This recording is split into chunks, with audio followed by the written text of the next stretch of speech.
am, reading like a hurricane. Wow, that was not it. Hello beautiful bookworms, my name is Katerina and welcome to my channel, and today I'm going to be doing another book haul for you guys. So this one is our July book haul, or the books that I've got accumulated in July, and I want you guys to prepare for the fact that it's pretty much almost all horror. Is it? Maybe. We will see. At least the first part of this is, so yeah. I hope that you guys follow me in this journey. We will have manga, we'll have comics, and we will have books. So intriguing and exciting. Without further ado, let's get into it. So firstly, we have a comic issue, which is Red Room Trigger Warnings, issue 3 by Ed Piskor. I haven't read any of these, but this is supposed to be a social criticism to network horror and internet horror. And it says in here, well, in here it says nothing. But in the back it says, in this issue's complete terror tale, I just helped speed up the inevitable. Hop on a luxury yacht to the end of the world in the most unusual Red Room saga yet. So I'm very excited. This is supposed to be very triggering, but the art style is amazingly detailed. So I'm very excited to actually pick up the Red Room series. I haven't picked up the first one or this one, but I now have it and I can read them all eventually, I hope. Then we have a graphic novel, and that is The Silver Coin Volume 2. It's a trade paperback, and the authors of this are Michael Walsh, Joshua Williamson, Ren V, Matthew Rosenberg, Vita Ayala, and, as I said, Michael Walsh. So this is a continuation to The Silver Coin Volume 1, which I've already read, and it's about a cursed coin that spans through generations and years and locations. And if you know anything about me, you will love to know that I like cursed objects theories. Apparently, there's much more to these volumes as just short stories about the coin. There are actually links and relations about it and how it came and how it will maybe one day be gone. We don't know. And so I'm really enjoying it. It's very terrific. The art styles are always different and the stories are always different, and so I'm very excited to keep on reading. Then we have a Hindi horror book, and that is Starving Grounds, Tales of Folk Horror. So it's kind of a short story collection by J. Alexander, and if this name sounds familiar, this is also the person that works because he's the boss, technically, with Dead Sea Press, which is the printing where I had my short story published, and now I want to read his stories on folk horror. A curious fact about me, I really enjoy folk horror, but sometimes it's the one that distresses me the most, specifically because of the lore and legends and situations of the characters that are just unbelievable, but maybe a little bit more believable than some other types of horror, and so it just makes me feel a little bit ooh. So I'm excited to see what J. Alexander says about this. This is from his new printing, which is Ghoul and Gristle, and I do believe there's going to be more folk horror and kind of cryptids and stuff from this publishing from him. So it says, welcome to Sorrow Helm, to the woods and fens that surround it, to the creatures, cults, and cruelties that hound it. Welcome to a collection of stories that bring folklore to life, that terrify and delight, and that you should never ever try to read at night. In Starving Grounds, J. Alexander collects 7 tales of madness and horror, inspired by the marshes, fens, and folk stories of rural Britain. An antlered abomination tears nightmares from the trees and rends forests apart, aided and worshipped by strange masked figures. The small community encourages tourists to visit the bowels before they leave town, even if it means they never can. On a fateful night in 1577, the devil sends his dogs, and all this and more inside. Welcome to Sorrow Helm. You wish you'd never come. Which, I mean, and he's the one that does the covers. I mean, look at that. I really enjoy his art style. I really enjoy his tales, and so I'm excited to see where this goes from here. Then we have a manga, and this one is actually translated to Portuguese, which is fairly strange in the genre of horror manga, even more. But yeah, I got this recently, and the art style is phenomenal, and I'm very excited to see what the story is about. And that is Hail Panorama by Hideshi Ino, and Hideshi Ino is a very known horror writer, mangaka in this case, but he's not very published in English, just because he was, I believe, but just because all of his works are just incredibly gruesome, as you can see from the cover, and gory and strange, and so they're not fully accepted, and they published this in Portuguese. I don't know how, but apparently these are the confessions of an anonymous painter. It says, obsessed with color and the smell of blood, this painter mixes despair and madness to portray the hells on his works. From painting to painting, we will penetrate his world, his disturbed world, until we meet his masterpiece, which will be ... And I don't know, maybe he kills people, or maybe he is just psychotic, or maybe he's dying, or maybe he just really likes blood. I don't know. I want to read it. I love horror manga, and I'm very excited. Now we have a very, very special small unboxing for a book. I already know what book this is. I actually already unboxed this, but I asked the person that gifted this to me to just do the wrap again so that I could unbox it on this channel. So this is a gift to me. It's a very small book, and it's completely wrapped. It has a letter that has my name and the bloody fingerprint, which is not blood, obviously, of the person that gifted this to me, which, I mean, the work. First of all, I can already get into his phone, but the work put into this, so I am opening this, which this is actually harder to do. I watched him do it, and it's just really hard. So this is a letter which I'm going to keep for myself, and it also has some printings of artwork for his story, but first I'm just gonna open it up and show it to you guys. So there we go. Oh no. Okay. Now yeah, I ruined it. But I mean, we don't need this anymore, I think. So it is a copy of Devil's Rejects, a horror anthology for second chances, which, if you don't know, I've already made a review about. This is edited by Michael R. Goodwin, but it has a specific short story by my friend Miguel. And he was one that gifted this to me. I was very, very happy. It is actually... Where is it? It is actually signed. So, with a small happy word for me, which I'm not going to tell you what it is, but I was very happy. And I'm really happy to have this copy. It's really, really small. I was really happy with the effort that he put in to just gift this to me, instead of just doing as I did to him and telling me like, here's your book. But yeah, it was just beautiful. And as you can see, here he is, Miguel Gonçalves.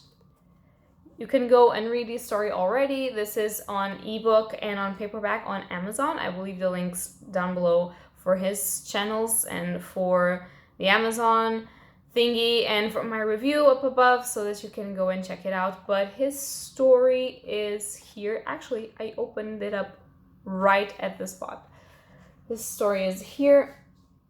It is called The Scarecrow Man, and it has in the book 1, 2, 3, 4, 5, 6, 7, 8, 9, 10, 11, 12, 13, 14, 15, 16, 17, 18, 19 pages. So it's really short and you can read it. It is extremely enjoyable, and there are other people in this collection, other indie horror authors in this collection that also have great stories. Some of them are not to my taste, but others are incredible, and so I urge you to actually pick this up and read, and I'm very happy to have my own copy of it. Another one that I've got is a comic issue, and that is The Nice House on the Lake issue 9, and this is by James Tynion IV, Alvaro Martinez Bueno, and Jordi Belair. And as I've stated a bunch of times, I really like this series. I am very happy that I already read this in July, and so I have nothing to say. I just want to finish this and do a review for it, but it's like, it's supposed to be 12 issues, and it's on the 9th, and it's going to have an hiatus, I think, and I'm dying because I love an assassin like so fucking much. Then we have Trigger Warnings, issue 4. This is Red Room Trigger Warnings, issue 4 by Ed Piskor. And in the cover it says, introducing Mr. NFT, the human taxidermist. And you have like a lot of human centipede kind of references. And in the back it says, in this issue, meet the Banksy of the Red Rooms, Mr. NFT, aka the human taxidermist. And it's just, it has a lot of people like being pulled. I'm laughing. I condone human torture. Like I hate human torture so fucking much. And I'm not laughing because of that. But it's a satire to horror and to all of these gruesome things. So we're probably going to have a lot of gruesome things on the inside. So trigger warning for those of you that don't enjoy that, but it makes me laugh, the satire of this. The next one that we have is Murder Falcon. And this is by Daniel Warren Johnson and Mike Spicer. And apparently this is about this dude. I'm just gonna say, the world is under attack by monsters just as Jake's life is falling apart. No band, no girl, no future until he meets Murder Falcon. Murph was sent from the heavy to destroy all evil, but he can't do it without Jake shredding up a storm. Now, with every chord Jake plays on his guitar, the power of metal fuels Murder Falcon into all-out kung fu fury. In order to stop Earth from being conquered, Jake will have to put his band Broadicus back together. But will that be enough to rock the entire planet? It's how heavy metal saves the fucking world with this giant motherfucking falcon eagle creature that just punches the kung fu out of demons. The art style of this is insanely beautiful in the colors and the schematics of it, but this just sounds so funny. I don't know. I want to read it. It sounds pretty great, actually, to have this one. It's just so funny. Then we have issue 24 of Something is Killing the Children. This technically is not mine, but I borrowed it so I can read it before the trade comes out. It's just so cool. Look at that. It's just so awesome. So yeah, these are specific die-cut Bloody Mask variant covers. I love them. I love Something is Killing the Children. It's by James Tynion IV, Wedder Deladera, and Miguel Muerto, and I've read everything except for this new arc, so I'm very excited to see where it goes. Then we have Demons, issue 3 by Scott Snyder, Greg Capullo, Jonathan Glapion, Dave McCaig, and Tom Napolitano, and this supposedly is the last issue of this miniseries of 3, I think. End of book 1. There's going to be more. But yeah, it's the last in the first arc. So I don't know. I haven't read any of them, but now I'm going to. And I think it's about demons and this girl that lives with demons or destroys demons. I don't know, but I will know. We love demons. We love badass girls. So yeah. Then we have the final issue, which is issue 15 of The Joker. And this is by James Tynion IV. And who are these people more? Tell me. James Tynion IV, Giuseppe Camuncoli, Cam Smith, and Lorenzo Ruggiero, Arif Prianto, and Tom Napolitano.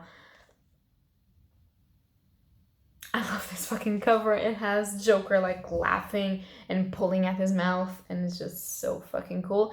And it's supposed to be the ending of this noir story featuring and our main character being Gordon and his like hate for the Joker and what he's going to do now that the Joker is like being hunted by all of these villains throughout the world of DC.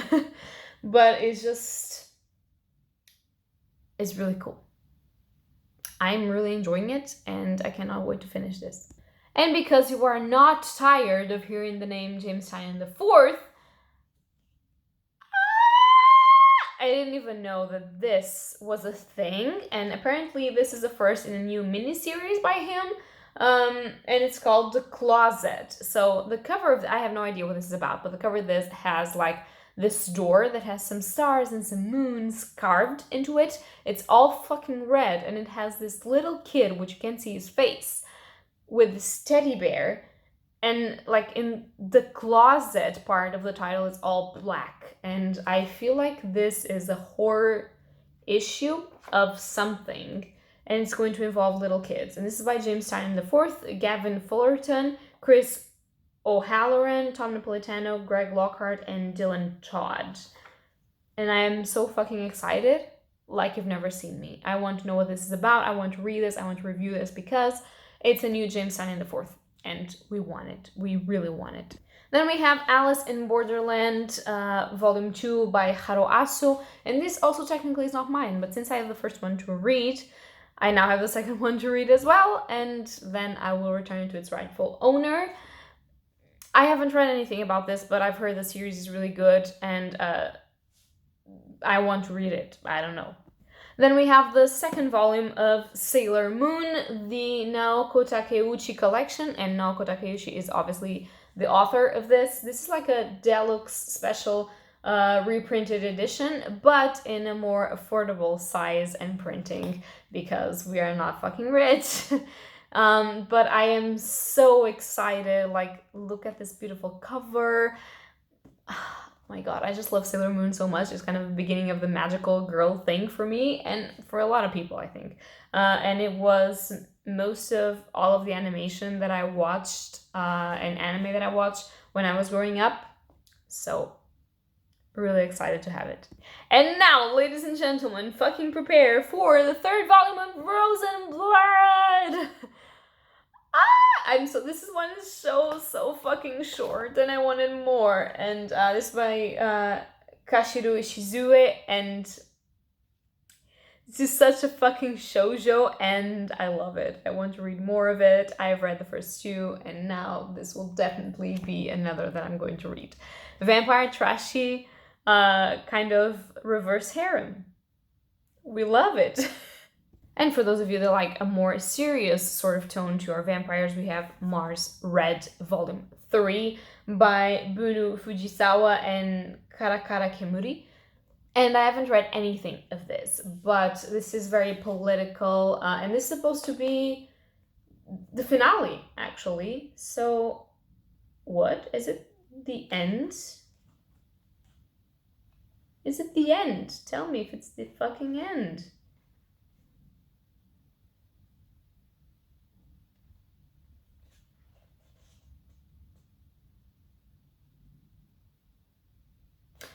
This is the end of the manga version. Okay, so I'm going to read them all. This is a bit political and has to do with like vampires being created as soldiers to destroy other vampires, if I understand it correctly. So we want it. We want it. Then we have Witch Hat Atelier Volume 9, which look at this beautiful fantasy epic cover. I am dying. This is by Kamome Shirahama, and I have only read the first volume, but I'm trying to collect as many as I can to read in a binge, and I'm very excited. Look, it's so cute. It's about a magic that has to do with patterns of drawing, and it's just so fucking cool. Oh my god, I just want to read it. Then we have something that I don't know how to show it to you, so let's just do it. This is Devil Ecstasy, and this is by Shuzo Oshimi, which, are you seeing that? Most of that shelf on top is Shuzo Oshimi's works. I absolutely love this mangaka.